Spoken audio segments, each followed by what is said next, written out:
Hello all and welcome back to Season 5 now of the FRS. We're here at the season opener round 1 back in the classic F1 opener city of Melbourne in Australia. It's going to be the 4th season now that the FRS has visited Melbourne out of its 5 seasons, only missing one time. But let's take a look at the circuit. 5.3 kilometers around, 16 turns and 3 DRS zones, though only 2 detection points. Those first 2 DRS zones attached by just the 1 detection point out of turn 16. So you can either complete a move into turn 1 or try and get it done into turn 3. You're full throttle for 77% of the lap, and this big long straight is part of it. 249 meters the run from the pole position box down to turn 1. It's the 4th longest of this 10 race season that we're going to see in the FRS, so a good opportunity to slipstream now. Good overtaking opportunity at the end of the second DRS zone is turn 3, but it creates a bit of a switchback in turn 4. But of course, the tricky chicane of turns 11 and 12. Track limits and also just the back end getting light can put the car in huge danger there. The soft, medium, and hard compound tires you will see on display. The medium 1.2 seconds per lap slower than the soft, the hard 1.8. We'll likely see one-stop strategies primarily around. You can get around in a soft medium or medium soft, although if you are punishing the tires a bit, you may need to go onto that hard compound. But it is still a competitive paced tire. But let's get into qualifying right away, starting off for our first flying lap. We are once again in the Mercedes for the 3rd season in a row, retaining with the Silver Arrow team. So find your braking point down into turn 1, the quick right-left chicane. Try and get onto the curb. You can be careful though on the power of turn 2 because it is a little bit slippery on those curbs. Now hard on the brakes into turn 3, this sharp hairpin at the end of that second DRS zone, and you can see how it flows into turn 4, creates a bit of side-by-side action. Now on the power hard into turn 5, getting on that curb there, you can see the back end really snapping out on us, and that is going to throw that run in the bin as we had to make a couple of stabs at keeping the car from crashing, and that is going to ruin our entire lap time for our first run. So now jumping back out, 11 minutes left to go in this session, and we are out for our second flying lap. Hard on the brakes into turn 1, trying to take as much curb as you can, get right up the line. The 2 McLarens coming out, Stanier and Spendog, who is now Spen Wolf, looking to get some slipstreaming done, it appears, in their qualifying runs, going out 1-2 right in order there. So we're a little wider through turn 4 that time. We'll see you try and avoid that inside curve. A little bit of a lift through turn 5 that time, just trying to make sure it's good. Now into 6 and 7. There's a lot of this type of corner here around Australia where it's you pitch it one way and then slowly open up to another. A lot of right lefts, and here's another one. Turns 9 and 10. Hard right, and you see ride that curb on the left. We are going to see some changes hopefully in the next game when Australia gets its track new track profile. Now here's 11 and 12, very fast. You see just trying to take as much curbing as you can. A little bit of a correction coming out of turn 12. Now the final DRS zone open, not a great overtaking opportunity. You rely so much on downforce through turns 11 and 12 that you can't follow super closely into turn 13. Then turn 14, quick flip, and then 15 is this very slow, awkward hairpin, and then trying to just get the nose in and on the power as early as you can. Open up the DRS for the long run down to the start-finish line, and that is going to be a 122.4 for our first run, putting us provisionally P7. Now with only about 2.5 minutes left to go in this 18-minute qualifying session, we're back out on track for our final run on our last set of soft tires. We've dropped down to P12 overall, provisionally. We're looking to see if we can improve pretty much flat through the first couple of corners, and maintaining just right around a 1/10 of a second delta, but a much better exit out of turn 4. And you can see that time much more committed through turn 5, and you can see that time delta dropping as we're now nearly 2/10 up. Use as much of the track as we can, 3 whole tenths up. Now coming into this session, my personal best in time trial and in some of the practice qualifying was a 22.6. You see MJ Povey going down into the 20s, so a 21.6 rather.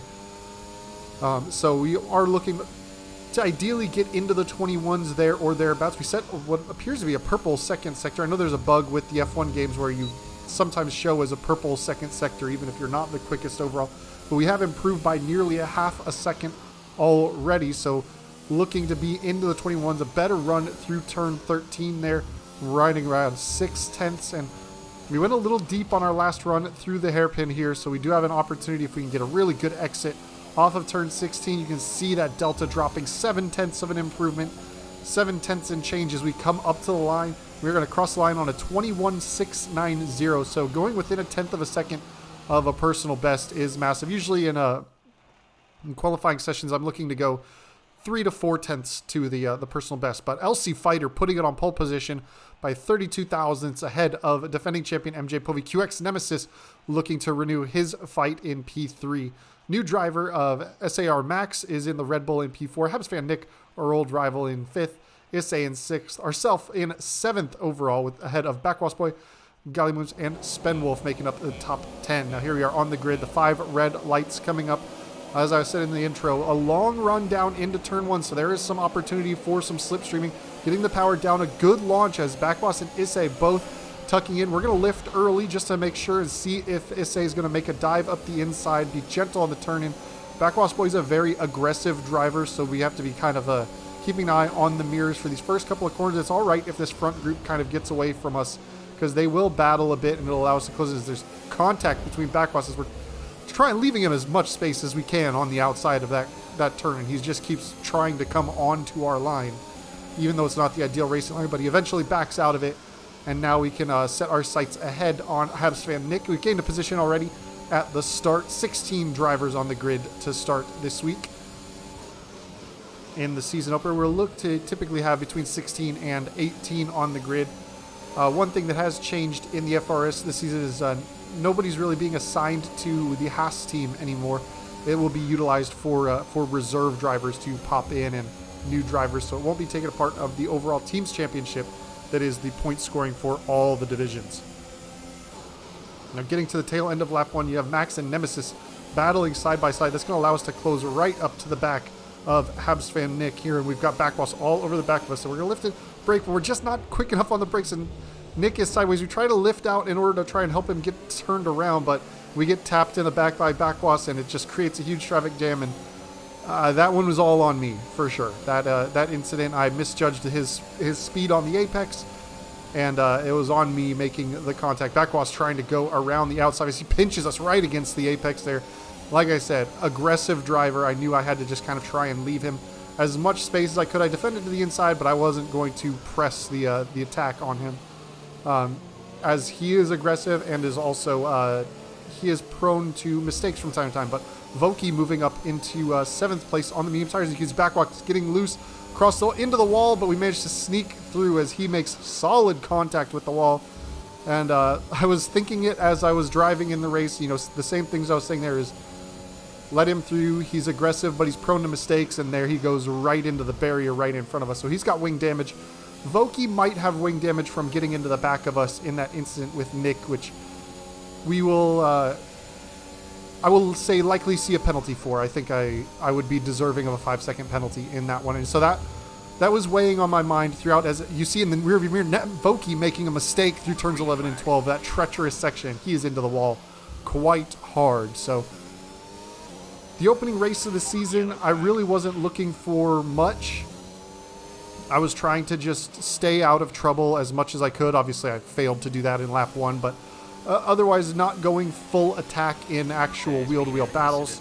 The incident with Nick was a mistake. I wouldn't call it an aggressive battling kind of mistake. It was just a misjudgment as I think Nemesis and SAR Max were fighting ahead of him and costing him a little bit of trouble. But now we've got Spenwolf behind us, formerly known as Spendog, the Division 2 champion last season, I believe. Very, very quick driver, very quick. Drove with us a bit in, I want to say, Div 1 in Season 3 for some of the races there, so definitely have raced alongside him before. I think primarily he was probably too quick for Division 2, and he showed it as him and Joey really took it to him. But I know he's got good pace, and interesting to see Death Star, the other Red Bull, the other new driver. So both the new drivers in the division, or at least new to the FRS drivers, they're both in the Red Bull. But Death Star on the medium compound tires, so being one of those drivers that started outside the top 10, getting that free tire choice, and has obviously made some good movement at the start of this race. So he will be looking to do the alternate strategy. Strategy-wise, you should be seeing soft to medium tires, and Backwas is out, and a virtual safety car is deployed. So we were going right by the pit entry. I had a quick notion of maybe putting on hards to go to the end, but ended up staying out strategically. And now we're going to jump ahead as midway through lap 4 and get back to green flag racing. Spen, though, just a half a second back of us and right inside that DRS zone. But as I was saying, strategically, soft tires, looking to take them between lap 9 and 11, and you can go onto the mediums and stretch those to the end of the race. It's not the easiest track to overtake on because much like the DRS zone after turns 11 and 12, the one on the main front straight, turn 16, is a pretty highly aero-dependent corner as well. So if you're in the dirty air, it's tough to get a really good run down that front straight.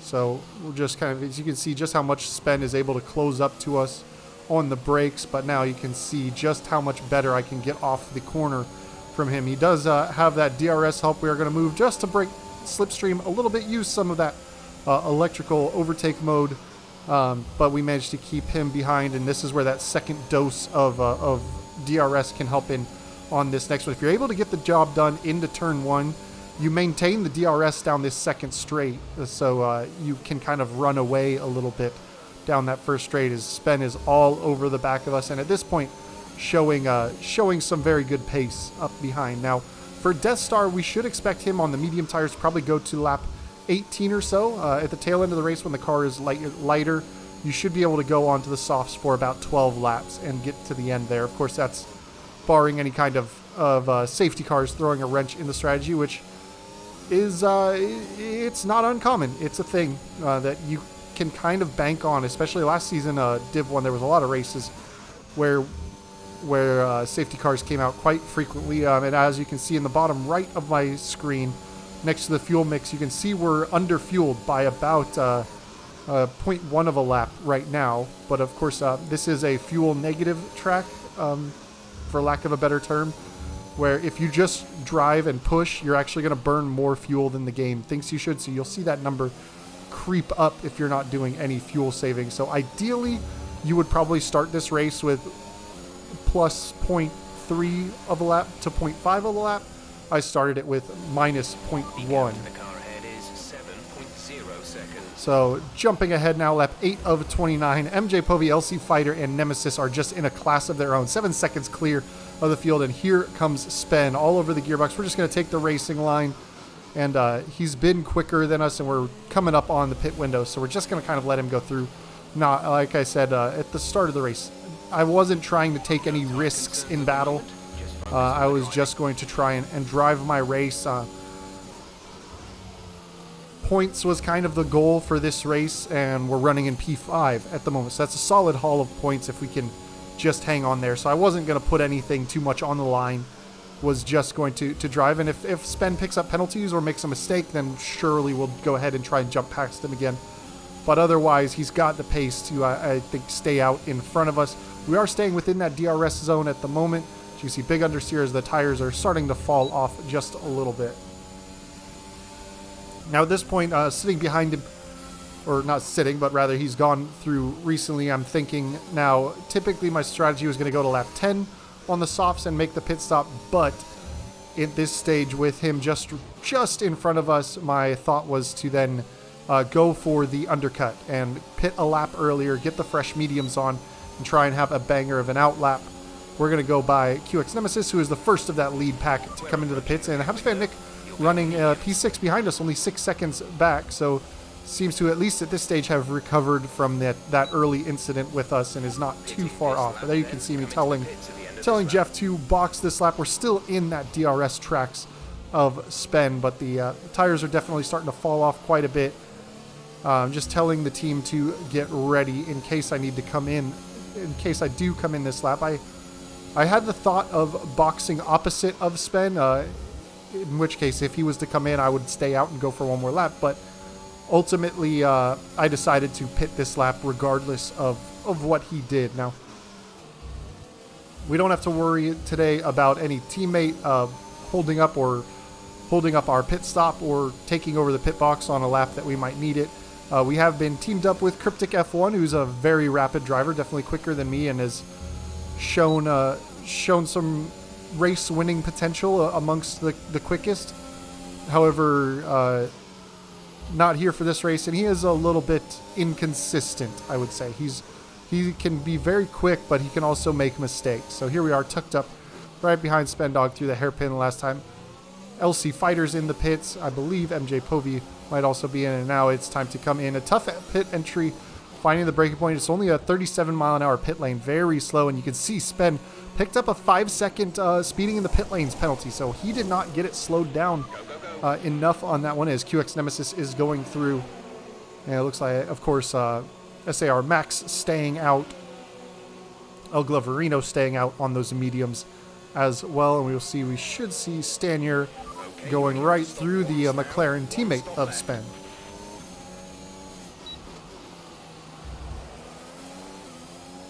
So 10 laps into this 29-lap race, so we've actually lost a little bit of time in the pit stop phase.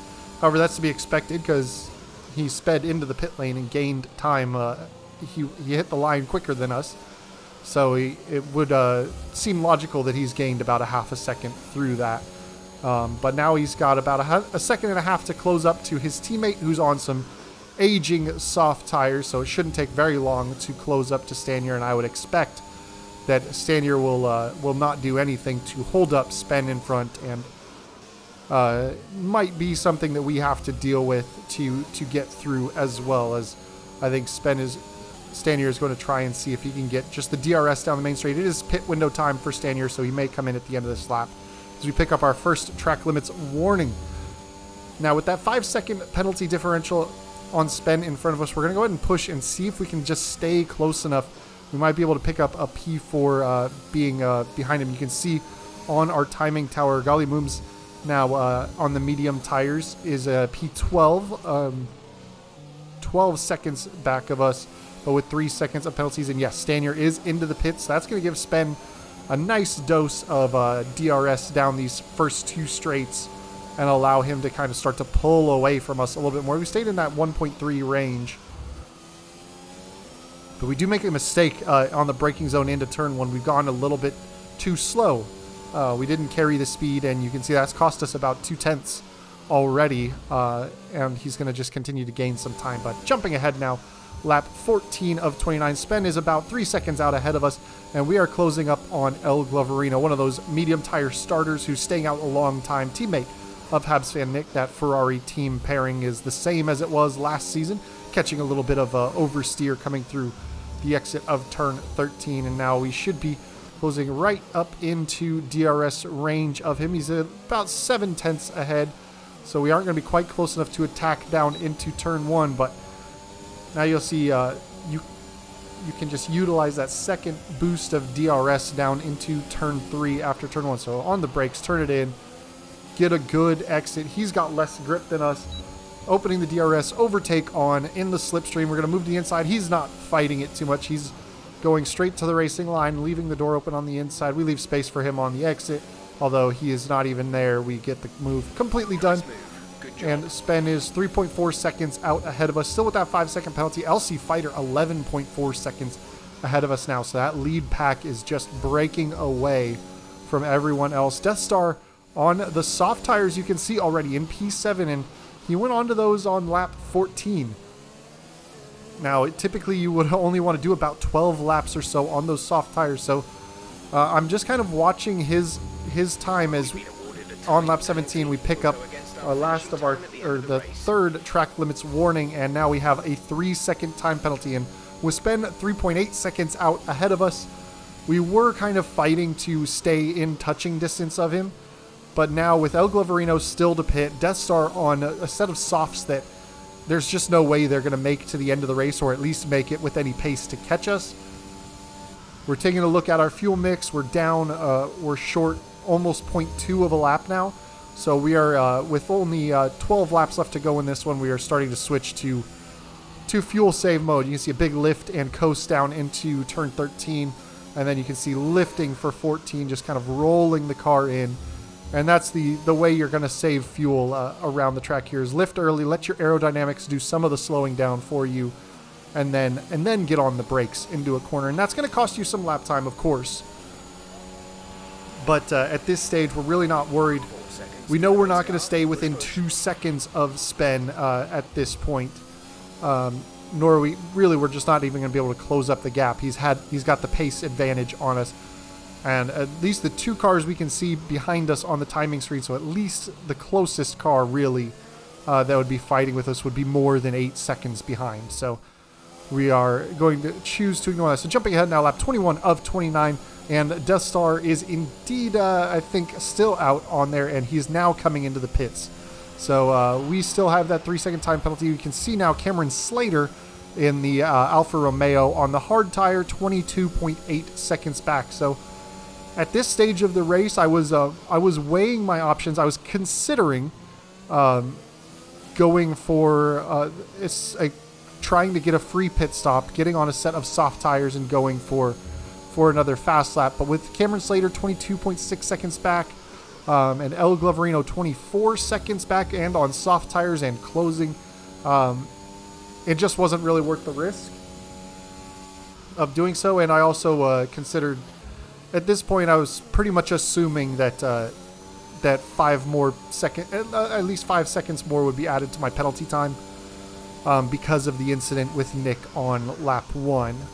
So I'm expecting a penalty there, and if I had dropped behind those, I don't know if I could clear quite that gap. But we're going to make another jump up to lap 24 of 29. You can see my rear view mirror is full, but my timing tower says that somebody's 21 seconds back. That's Voki, who, because of that unfortunate crash through the chicane, is a lap down, but is now on some fresh soft tires and going for some fast laps. So we go ahead and let him through, try and hold him up as little as possible through those final couple of corners. He gets the DRS off of us, so that is going to help him with attacking the fastest lap point, which was even better reason for me not to make that pit stop and try and go for the fastest lap point, because somebody a lap down was going to go for it. But we're going to jump now, lap 29 of 29.